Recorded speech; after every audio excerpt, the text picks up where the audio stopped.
कल हमने कुछ क्लास करा था। आरसीसी में कुछ देखा था क्या होता है नहीं होता है। कुछ कॉन्सेप्ट्स देखा था। एक ही दो क्वेश्चन कर पाया था। चलिए आज कंटिन्यू करेंगे।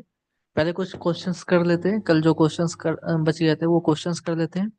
और बाकी रिमेनिंग टाइम में फिर कुछ कॉन्सेप्ट्स देखेंगे डब्ल्यूएसएम के। ठीक है। डब्ल्यूएसएम में कॉन्सेप्ट्स देखेंगे और फिर एक क्लास और लगेगा, एक या दो क्लास, तो फिर एलएसएम के कॉन्सेप्ट्स देख लेंगे तो वो सब कुछ कंप्लीट हो जाएगा कॉन्सेप्ट वाइज।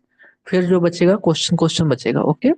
चलिए अब नेक्स्ट क्वेश्चन जो था वो क्वेश्चन एक बार रिव्यू कर लेते हैं। कौन सा क्वेश्चन था? ये क्वेश्चन था। ये क्वेश्चन नहीं है, कॉन्सेप्ट है। बताया था मैं आपको, इसको याद कर लेना है आपको। ओके। फिर नेक्स्ट देखिए। ये भी बता दिया था, unit weight of RCC in KG metre, KG per metre cube क्या होगा, 2400 बता दिया था। नेक्स्ट देखेंगे।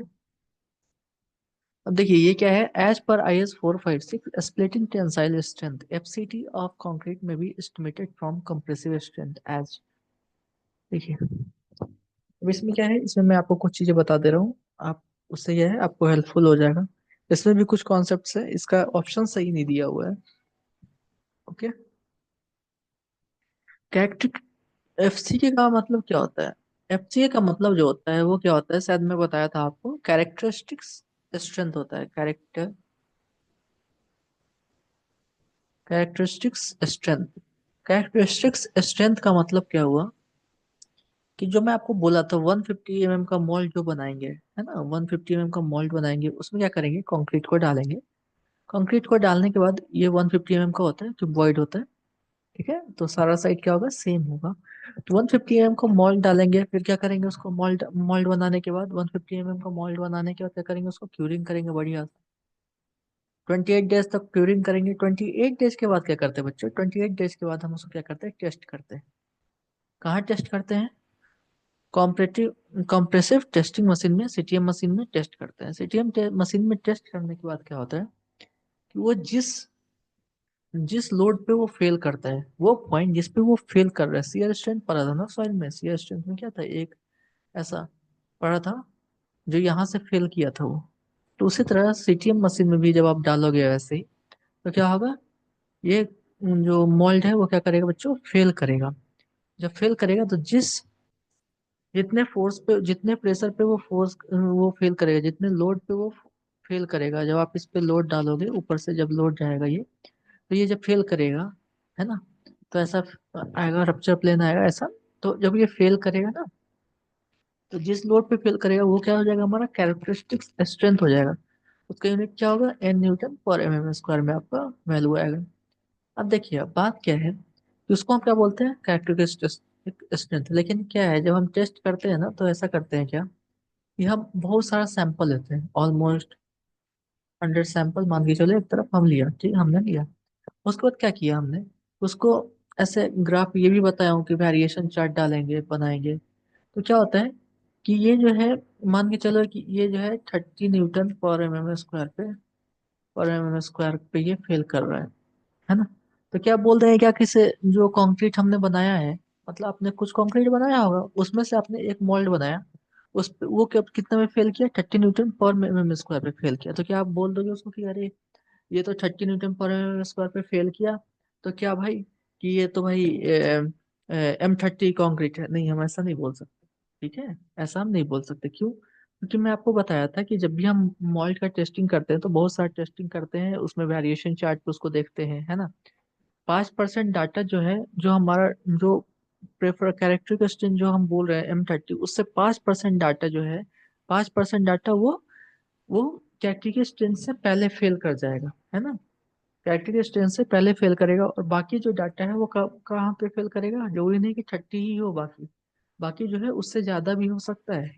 ठीक है, ज्यादा भी होगा, उससे ज्यादा भी क्या, ज्यादा ही होगा, है ना, उससे ज्यादा होगा। अब कितना ज्यादा होगा, नहीं होगा, वो भी एक फॉर्मूला होता है, वो मैं आपको बता दिया हूँ, तो आप लोग वो लेक्चर आप लोग देख लेना। ठीक है।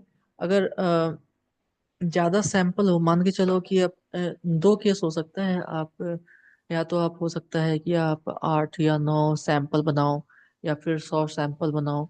100 सैंपल में से हमने क्या बोला कि 5% सैंपल, मतलब 5 सैंपल जो है, अगर हम M30 का अगर स्ट्रेंथ चेक कर रहे हैं, तो 5 सैंपल जो है 30 Nm/mm² के पहले ही फेल कर जाएगा। बाकी कितना में फेल करेगा, हो सकता है कोई 38 पे फेल करे, कोई हो सकता है 39 पे फेल करे, कोई हो सकता है 31 पे फेल करे, है ना।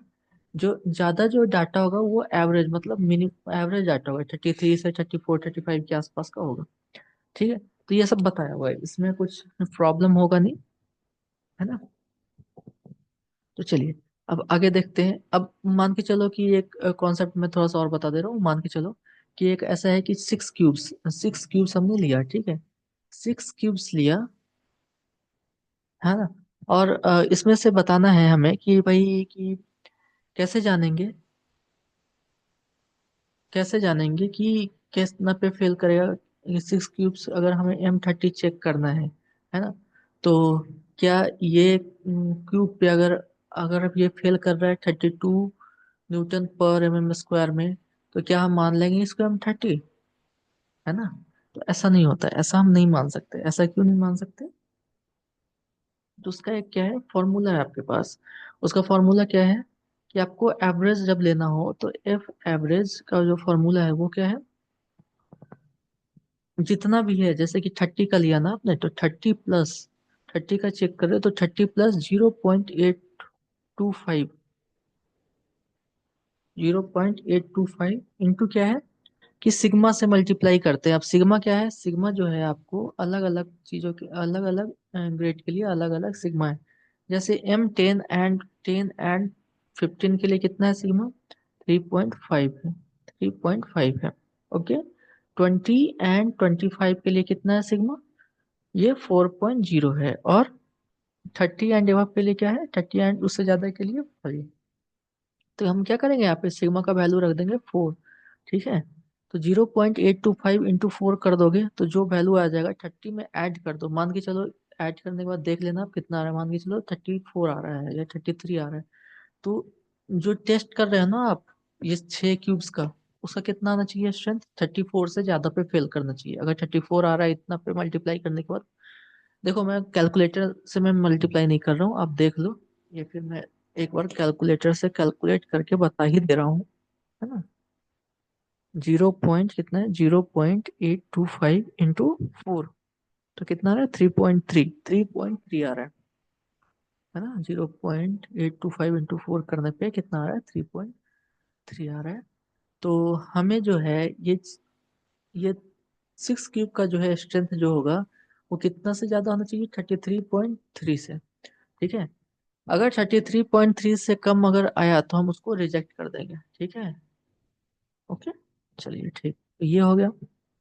ये क्या है, शॉर्ट टर्म के लिए। शॉर्ट टर्म के लिए मतलब कि अगर सैंपल आपके पास कम हो तब, अगर ज्यादा सैंपल हो तब क्या करेंगे, ये यहाँ पे 0.825 की जगह पे क्या हो जाएगा, 1.65 हो जाएगा, ठीक है। ज्यादा मतलब 50 सैंपल हो गया, 100 सैंपल हो गया, 150 सैंपल हो गया, तो उसके जगह पे क्या formula, FCK + 1.6 into sigma. Sigma का वैल्यू अपना वही रहेगा, ठीक है। चलिए इतना समझ में आ गया। अब ये तो मैं आपको FCK क्या होता है वो बता दिया, है ना। पास्ट में बता दिया, क्योंकि ये सब मैं एक बार और बता चुका हूँ आपको। चलिए अब क्या है कि अगर मान के चलो आपको यहाँ पे क्या बोला है, split tensile strength. Split tensile strength जब आपको निकालना हो तो क्या करोगे आप, स्प्लिट टेंसाइल स्ट्रेंथ जो होता है, स्प्लिट टेंसाइल स्ट्रेंथ, ये कितना होता है बच्चों, ये होता है 0.66 FCR, ठीक है। 0.66 FCR। अब FCR इज इक्वल टू क्या होता है, FCR इज इक्वल टू होता है आपका, ये हम WS में पढ़ेंगे, ये होता है 0.7 √FC के, ठीक है। Split tensile strength is equal to होता है 0.66 FCR, and FCR value is 0.7 √FC के। तो क्या हो जाएगा, स्प्लिट टेंसाइल स्ट्रेंथ हो जाएगा 0.66 क्रॉस 0.7 √FC के, ठीक है। ये क्या है, FC के कैरेक्टरिस्टिक्स स्ट्रेंथ हो जाएगा। अब क्या हो जाएगा, 0.66 इंटू 0.7, अब कितना आ जाएगा, ये जब आप करोगे तो ये आ जाएगा 0.462। और ये कितना आ जाएगा बच्चों, FC के, है ना। तो अगर आपसे पूछा गया तो डायरेक्ट अब आपको याद रहना चाहिए, एफसीटी इसको बोल सकते हैं आप, एफसीटी। एफसीटी बोल रहा है ना, एफसीटी, तो वही तो है एफसीटी। अगर आपसे डायरेक्ट पूछा कि एफसीटी क्या होता है, तो आप डायरेक्ट ये वैल्यू आप उसको बताएंगे, ठीक है। इतना करने नहीं जाएंगे, 0.66 इंटू एफ सी आर, इतना करने नहीं जाएंगे, डायरेक्ट 0.462 एफ सी के। अब देखिए ऑप्शन यहाँ पे मैच नहीं कर रहा है, तो हम क्या करेंगे, इसको रहने देंगे। अब क्या है, हम सीधे इसका आंसर क्या जान गए, आंसर जान गए हम इसका 0.462 अंडर रूट एफ सी के। ठीक है, इसका आंसर हम लोग इतना जान गए। ठीक है, अगर ये ऐसा गलती होता है तो देखेंगे, अब एसएससी वाले जो करना होगा करेंगे, या तो वो नंबर सबको दे देंगे, नहीं तो सबको काटेगा, है ना। चलिए, एफसीआर बताया था, एफसीआर भी जान जाओ क्या होता है आपको। एफसीआर जो है, ये ऐसे डब्ल्यूएसएम में मैं जब कॉन्सेप्ट बताऊंगा तो इसको क्या बोलते हैं, मॉड्यूलस ऑफ रप्चर। क्या फॉर्मूला बताया, 0.7 अंडर रूट एफ सी के। ओके, चलिए अब नेक्स्ट क्वेश्चन देखते हैं। ये क्या बोल रहे, सर वही क्वेश्चन है क्या, the tensile strength of concrete in flexure as per is 456। क्या होगा इसका आंसर, क्या पूछा है, the tensile strength of concrete in flexure as per I S 456। इसका ऑप्शन आपको हो जाएगा कितना बच्चों,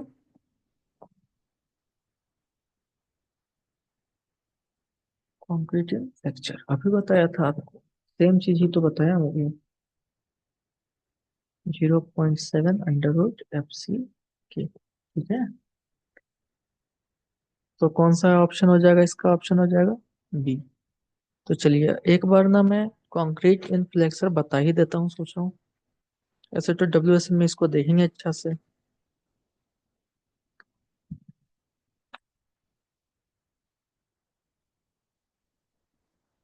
नेक्स्ट क्वेश्चन देखते हैं अभी। इस क्वेश्चन के बाद क्या करेंगे, इस क्वेश्चन के बाद हम लोग जो है, ये सब जो भी है एफसीआर और क्या है डब्ल्यू में कुछ कॉन्सेप्ट है वो मैं डिस्कस कर लेंगे, हम लोग डिस्कस कर लेंगे। ओके, ये नेक्स्ट क्वेश्चन देखते हैं।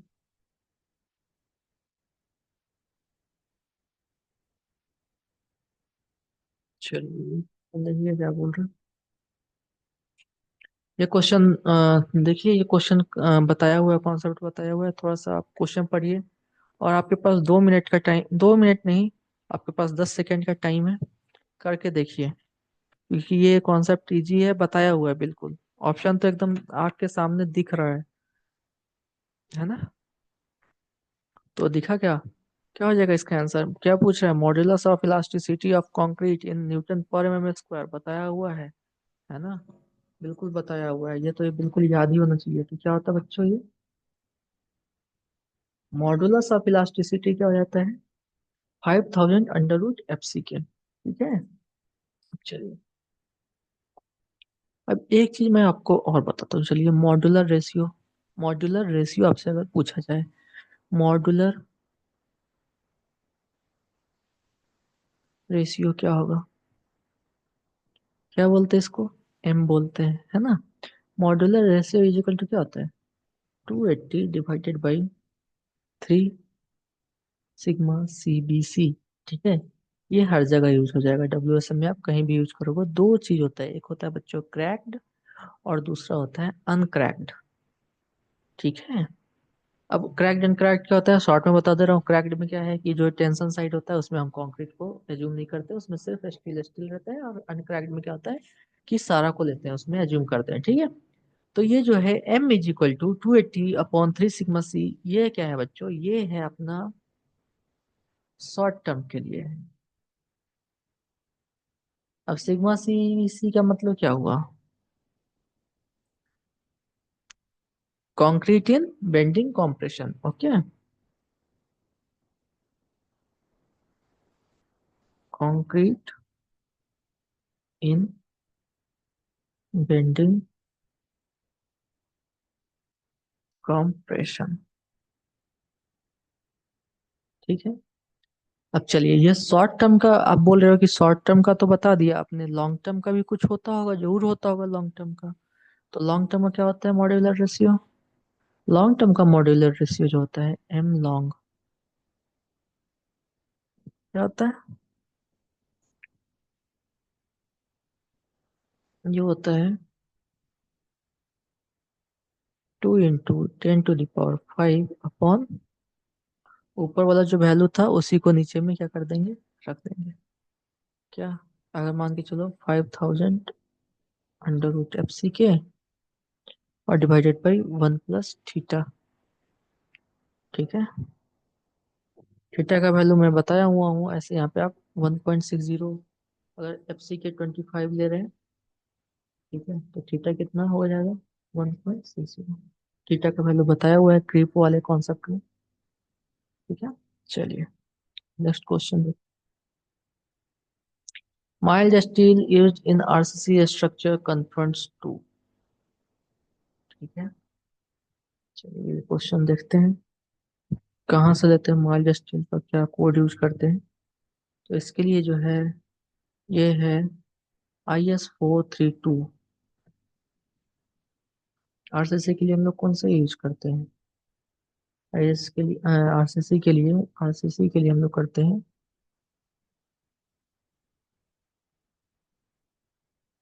476।